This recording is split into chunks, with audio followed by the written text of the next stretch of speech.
días a todos y a todas. Muchas gracias por estar aquí, por ayudarnos a comunicar las ideas del Partido Aragonés. En concreto, venimos a hablar de las enmiendas que tienen que ver con nuestro propósito de hacer un presupuesto del Gobierno de Aragón más aragonesista y que piense más en los aragoneses.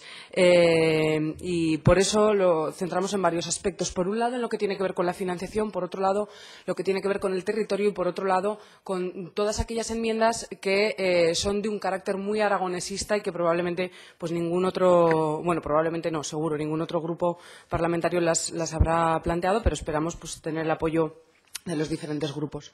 En lo que tiene que ver con la financiación, hemos explicado en varias ocasiones que nuestras enmiendas a los presupuestos van dirigidas a dos horizontes, ¿no? Por un lado, a mejorar las partidas presupuestarias con las que contamos en las diferentes secciones y bueno, pues establecer o repartirlas con un criterio diferente, desde nuestro punto de vista, con los criterios que creemos que son más adecuados, pero por otro lado abrimos una vía también que va dirigida a mejorar los ingresos de la comunidad autónoma. Es decir, nosotros consideramos que los presupuestos del Gobierno de Aragón son limitados y que son escasos por muchas cuestiones, pero por una muy importante para nosotros desde nuestro punto de vista como aragonesistas, y es que creemos que desde el Estado no se es justo con la comunidad autónoma de Aragón, no se ha sido, no ahora, sino en los últimos años, en los últimos lustros, y eso es algo que hay que solucionar, porque si no, al final nos podemos volver locos haciendo enmiendas dentro de cada una de las secciones, pero el dinero es el que es. Por tanto, en esa senda de intentar mejorar la financiación, a nosotros nos parece que son enmiendas muy potentes, que esperamos contar con el apoyo de, si no todos, de unos cuantos de los grupos parlamentarios y, por tanto, que pueden salir adelante y que cambiarían, sin duda, el panorama y el escenario en el que nos moveríamos para hablar de, bueno, pues de otros ejercicios presupuestarios, incluso de este ejercicio presupuestario que podría incrementarse a lo largo del año. Por una parte, tiene que ver con el acuerdo económico financiero, el acuerdo bilateral. Sabéis que es una cuestión que está recogida en el Estatuto de Autonomía, que ya estaba recogido en el anterior Estatuto de Autonomía y que nunca se ha cumplido. Bueno, creemos que tenemos ahora mismo en la mano una herramienta muy importante para presionar, para sentarnos con el Gobierno de España que salga de las próximas elecciones, para exigir el cumplimiento del Estatuto. Que no estamos exigiendo nada que no esté plasmado en una ley, que es una ley que no solamente se ha aprobado en Aragón, sino por las Cortes Generales, con lo cual simplemente decimos que se cumpla la ley, que se firme este acuerdo bilateral económico-financiero. Nosotros hablamos de que se firme en este primer semestre del año. Eso cambiaría muchas cosas, desde luego, y estaríamos hablando de unos presupuestos diferentes. Por otra parte, lo que tiene que ver con la comisión bilateral, aprobamos aquí en las Cortes también que se reuniese como mínimo una vez al semestre, pero lo que decimos es que en el primer trimestre del año debería reunirse para establecer las prioridades que tiene Aragón para las inversiones que España haga, que el Estado haga en los presupuestos generales del Estado para la Comunidad Autónoma de Aragón. Por otro lado, que se establezcan algunas encomiendas de gestión para desarrollar pues, algunos convenios en los que nosotros ejecutemos obras de interés. Por otra parte, que se dé cuenta de las partidas presupuestadas en los presupuestos generales del Estado que no han sido ejecutadas y que ese dinero se transfiera a la Comunidad Autónoma de Aragón. Estamos hablando de dinero que iba destinado a los aragoneses y que no llega. Por tanto, ese dinero queremos que se transfiera a la Comunidad Autónoma de Aragón. Y, por otra parte, que esta comisión bilateral llegue a un acuerdo y haga una propuesta justa, no pedimos nada que no sea justo, que no nos merezcamos y que no sea más que dar una respuesta a la realidad demográfica que tenemos en Aragón, que esta comisión, como digo, acuerde una propuesta justa para la modificación del sistema de financiación de las comunidades autónomas, que suponemos que en breve tendrá que abordarse cuando se despejen ciertas incógnitas en el panorama político español, que es bastante complejo. Pero cuando se aborde este sistema de financiación tenemos previamente que tener acordada esa propuesta, porque si no, al final pues seguimos aumentando. Cada vez que se modifica el sistema de financiación, se prima más todavía la población en detrimento del territorio y en detrimento de otras realidades.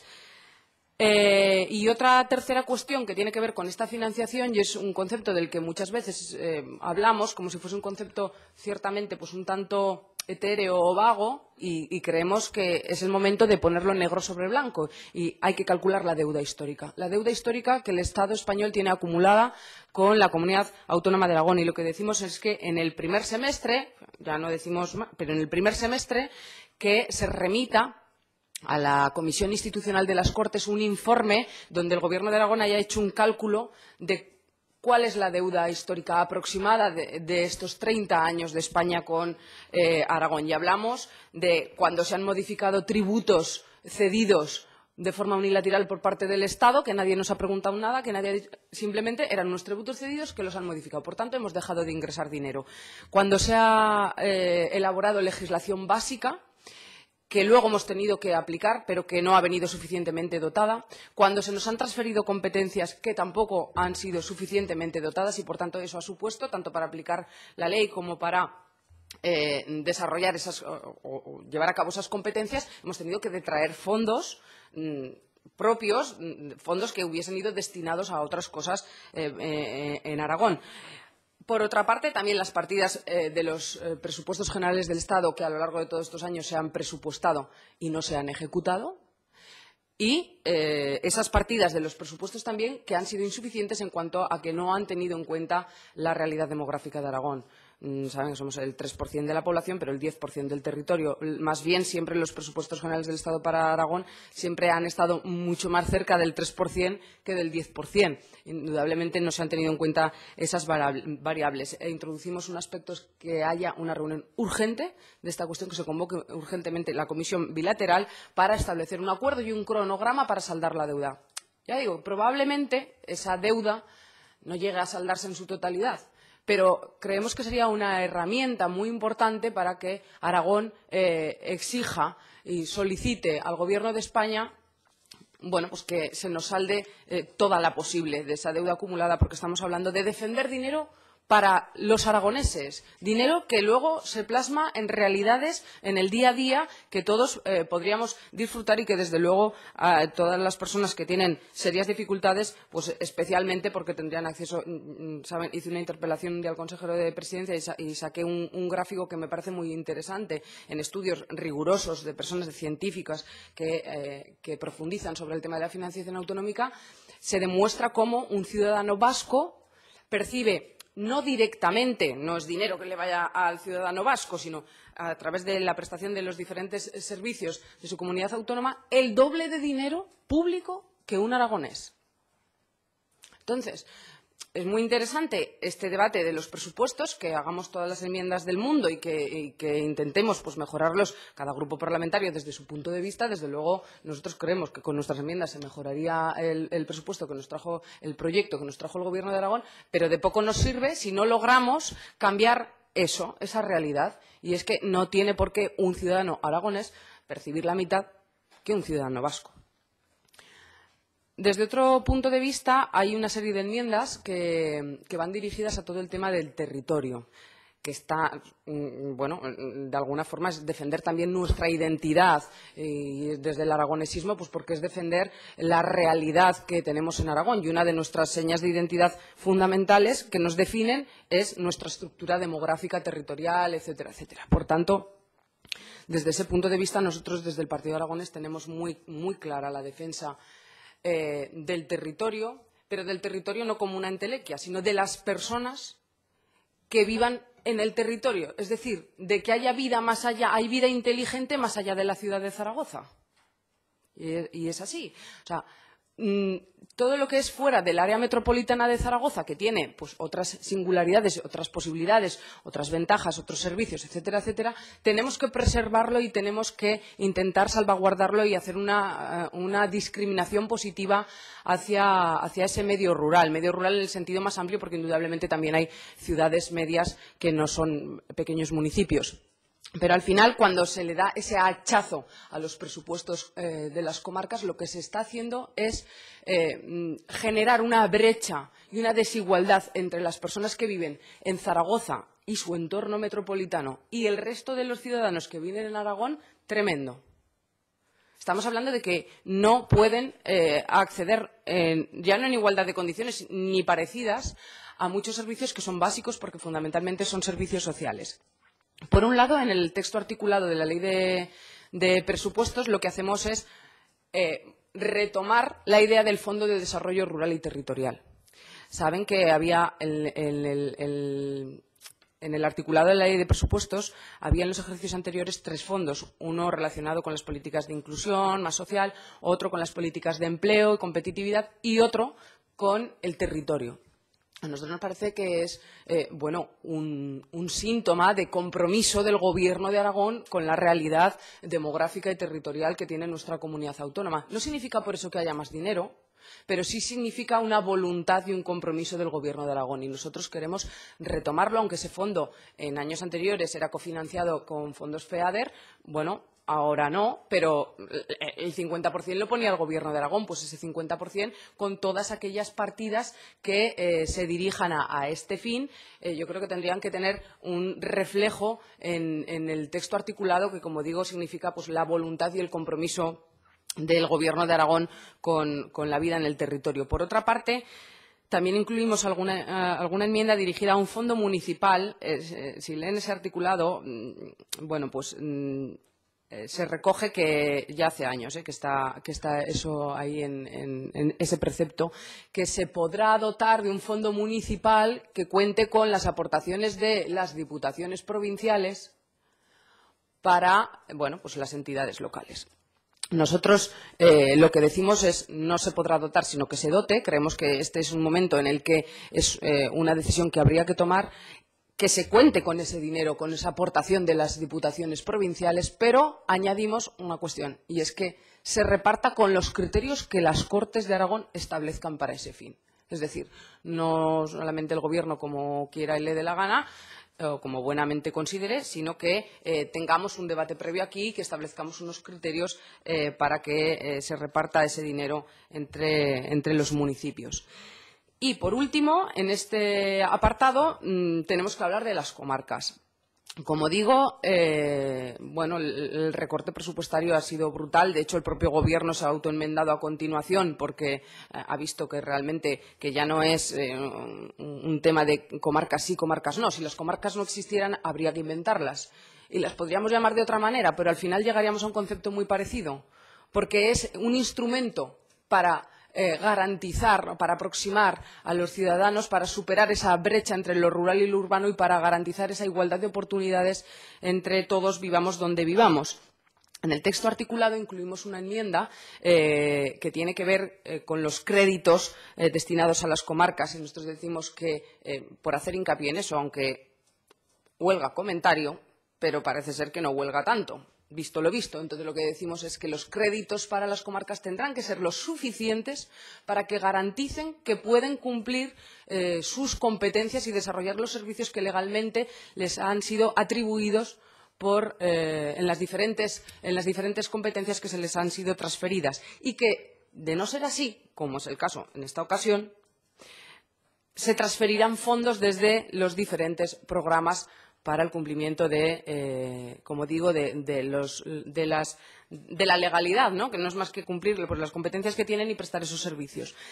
Hemos intentado arreglar como hemos podido este entuerto y, bueno, nuestro punto de vista, desde luego, nosotros no habíamos tocado el fondo de contingencia porque legalmente estaba establecido en 0,5. Nos parecía que era lo mínimo que un Gobierno tiene que contar para situaciones que puedan ser sobrevenidas. Pero, vamos, eso lo hacemos desde un ejercicio de responsabilidad.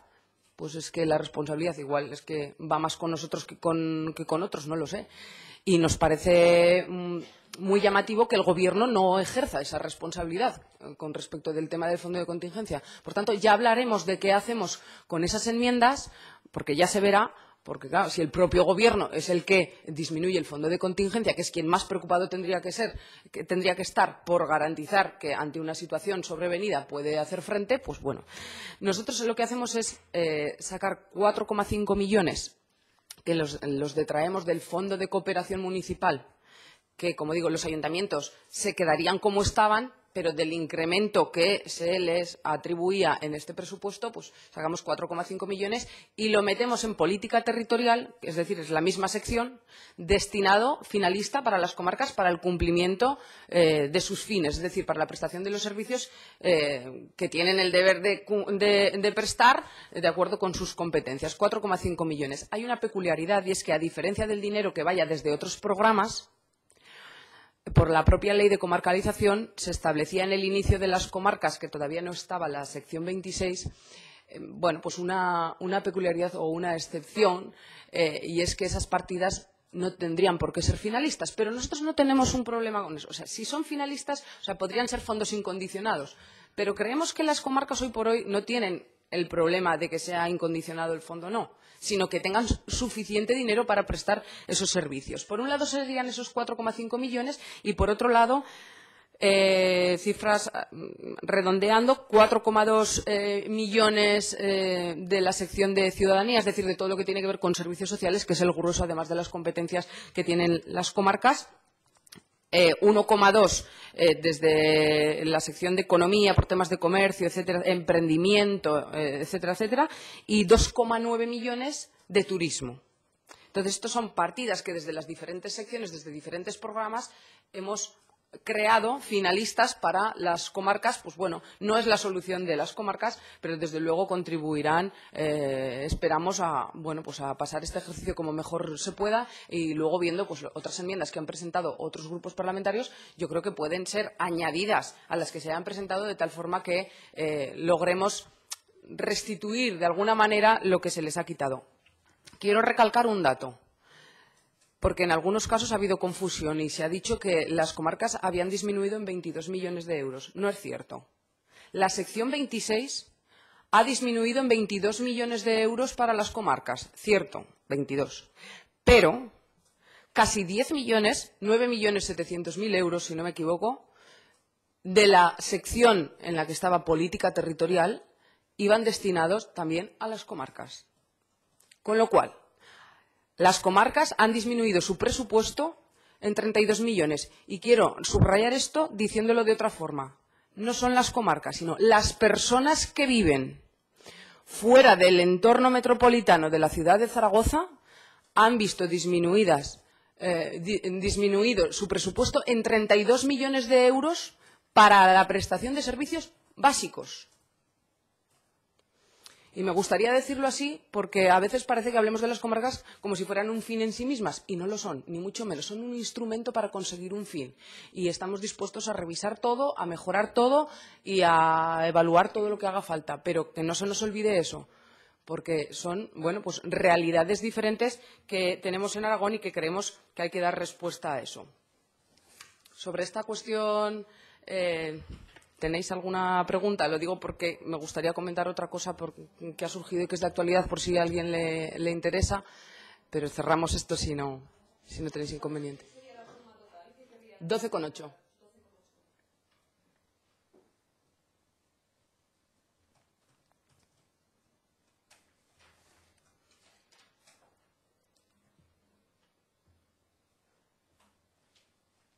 ¿Alguna cuestión más? María, no sé si sobre territorio o no, pero sobre el tema que apuntabas de la reunión de la Comisión Bilateral en el primer trimestre. Claro, el problema es que ¿con quién te reúnes en Madrid en el primer trimestre de este año? ¿No? Porque, claro, el acuerdo que se pueda firmar un gobierno en funciones tampoco sé si ata mucho, ¿no?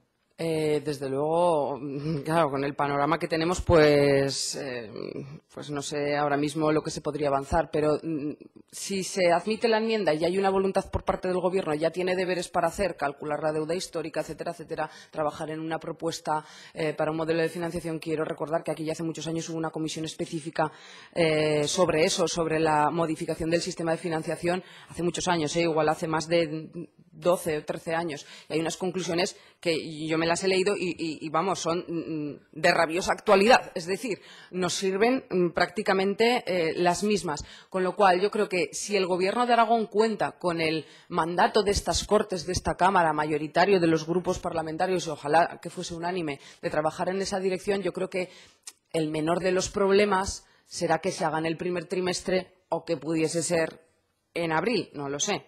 Indudablemente pueden pasar muchas cosas en el panorama político español, pues no sabemos, está lleno de interrogantes y no sabemos. Pero vamos, que después de tantos años que se han cumplido, yo creo que ya el gran problema no es que se cumpla en los 2 o 3 meses o que se cumpla en los 5 o 6 meses. En el caso que se cumpla. Y si el Gobierno de Aragón tiene ese chip y tiene el respaldo unánime de estas Cortes de Aragón, pues ya sería un gran avance.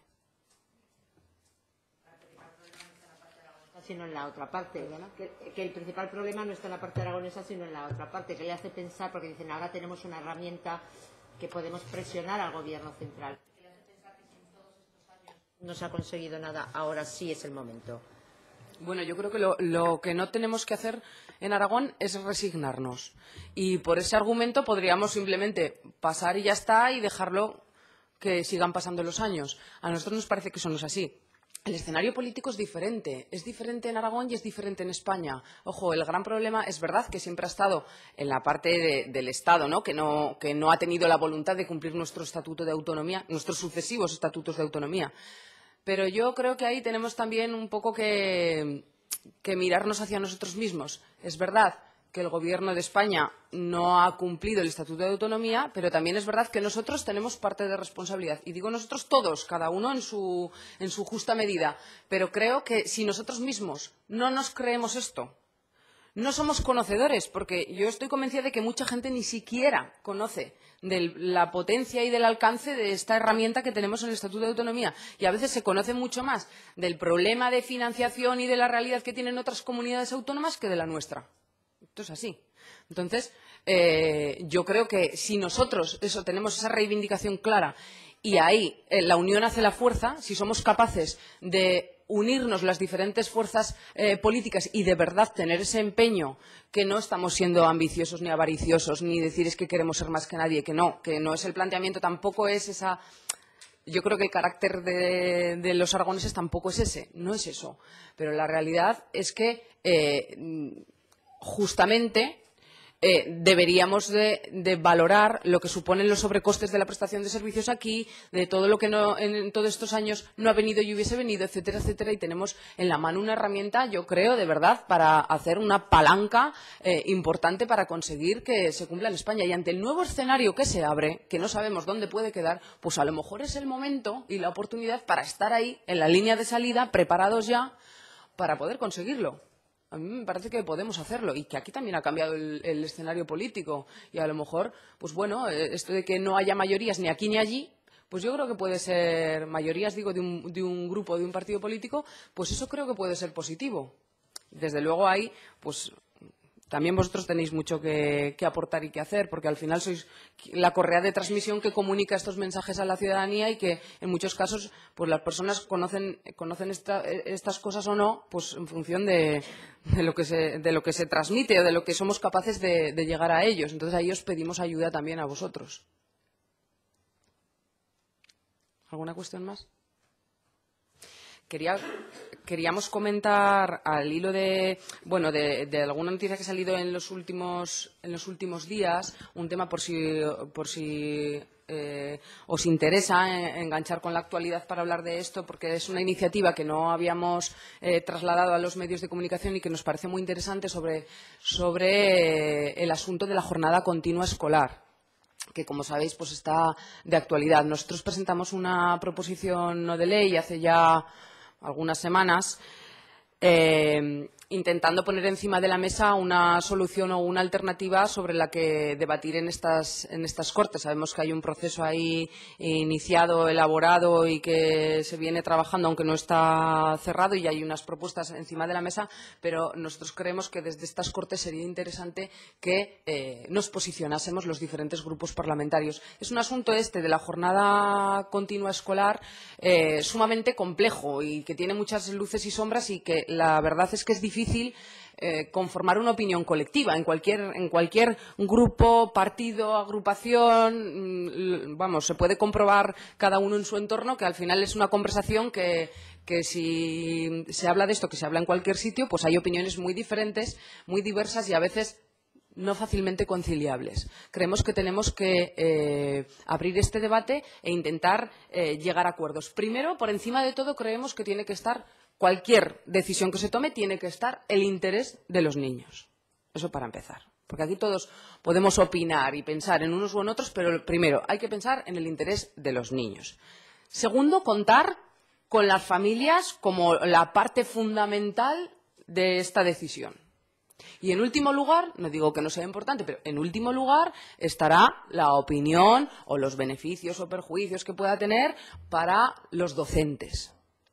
Pero, como digo, eso nos parece fundamental. Primero, el interés de los niños, segundo, las familias y tercero, los docentes. Dicho esto, es verdad que hemos de tener en cuenta que la conciliación de la vida familiar y laboral de muchas madres y padres en España pues es un asunto sobre el que nos queda mucho que avanzar si nos comparamos con otros países, que os voy a contar a vosotros y a vosotras. Ciertamente tenemos que avanzar, pero la realidad hoy es la que es. Por tanto, a veces nos comparamos con otros países y queremos copiar algunos modelos que son difícilmente reproducibles porque, claro, si la realidad de las familias no es la misma tampoco, pues no se puede conciliar de la misma manera. Y entonces, bueno, pues creemos que la decisión que se tome tiene que tener en cuenta esta singularidad, que además, por ejemplo, es ya incluso de hábitos culturales. Aquí tenemos instaurado un hábito de una comida copiosa y de un descanso bastante considerable a mediodía que en otros países no está. Con lo cual, este es un elemento también a tener en cuenta. Y, por otra parte, la demografía de Aragón también es un factor a tener en cuenta cuando se toma una decisión de este tipo, porque no todo el mundo tiene un colegio cerca al que poder acceder y tener una comunicación fácil. Creemos que la flexibilidad también tiene que ser un criterio que rija en todo momento estas decisiones y hay que tener en cuenta tanto la época del año por la climatología que tenemos. En Aragón tenemos una climatología muy extrema y, por tanto, eso hay que tenerlo en cuenta desde ese punto de vista, la flexibilidad y también la etapa educativa de la que estamos hablando. Igual no es lo mismo hablar de infantil que hablar de otras etapas. O la flexibilidad también en cuanto a que, bueno, se puede tomar una decisión, pero eso no significa que sea irreversible. A lo mejor se toma una decisión, pero luego hay que tener otra. Entonces, en nuestra propuesta lo que decimos es, punto 1, que cuente. O sea, primero que hay que abrir el debate y que hay que permitirlo legalmente, ¿vale? O sea, hasta ahora no se permitía, la gran mayoría de las comunidades autónomas sí que lo permiten, otra cosa es que lo lleven a cabo o no, pero sí que está regulada la posibilidad. Aquí no, hay que regular la posibilidad. Pero nosotros somos muy garantistas ahí pensando en los niños y en las familias y decimos que eso se podrá llevar a cabo en aquel centro que cuente con el 80% del apoyo de las familias, el 80% del censo, no el 80% de los que votan, que no es lo mismo. El 80% de las familias censadas. No el consejo escolar ni otros porcentajes que creemos que son mucho menos garantistas. En el caso de que sea así, y esto al final puede ser una punta de lanza, es decir, se pueden establecer, puede haber algunos colegios que empiecen a tener la jornada continua y que eso se vea que va funcionando bien, hay que hacer una evaluación y luego se vaya extendiendo. Dicho eso, como premisa que se cuente con el 80%, ponemos encima de la mesa 4 cuestiones. Por un lado, que la Administración tiene que promover el hecho de que haya actividades extraescolares gratuitas para facilitar que los niños o jóvenes se puedan seguir quedando en el centro haciendo otras actividades extraescolares para llegar a la hora que hubiesen salido si hubiese habido una jornada partida. Es decir, porque si no, estás perjudicando a las familias y dificultando la conciliación, ¿vale? O sea, en el caso que tengan un 80% de familias que estén de acuerdo, punto 1, punto 2, que haya unas actividades extraescolares gratuitas para que puedan alargar su jornada extraescolar después del horario lectivo. Punto 3, hay que estudiar la conveniencia de que el servicio de comedor sea generalizado y gratuito. Y somos responsables, decimos, estudiar la conveniencia. Y es más, planteamos que a lo mejor hay que explorar nuevas fórmulas, nuevos horarios y nuevos hábitos de servicio de comedor, porque indudablemente, y es como se hace en otros países, si tú tienes una jornada continua y facilitas entonces que el servicio de comedor sea para todos los alumnos en igualdad de condiciones, pues desde luego lo que no se puede hacer es parar 2 horas y comer 3 platos. Digo, y este es un tema, bueno, controvertido, interesante, sobre el que hablar. Simplemente decimos hay que estudiar esa posibilidad. Por otra parte, considerar que en educación infantil, pues igual no deberíamos hablar de jornada continua. No podemos igualar las condiciones entre infantil y primaria y ahí hay que ver qué es lo más conveniente. Y, en último lugar, pues que se establezca que es un horario flexible de acuerdo con nuestra climatología en los diferentes sitios, pues a lo largo del año escolar pues puede ser un horario diferente, no tiene por qué ser rígido y ser siempre igual. Y esas son las condiciones que nosotros ponemos encima de la mesa y que creemos que, que sería bueno debatirlas y que pudiésemos llegar a algún acuerdo. Esta es la propuesta que hace el Partido Aragonés, indudablemente abiertos a las aportaciones de otros grupos y a que podamos llegar a acuerdos. Al final siempre ven más 4 ojos que 2 y seguramente si todos los grupos parlamentarios de una forma sosegada buscamos un acuerdo en este tema, pues probablemente nos acerquemos más a lo razonable. ¿Alguna cuestión sobre esto? ¿No? Vale, pues muchas gracias.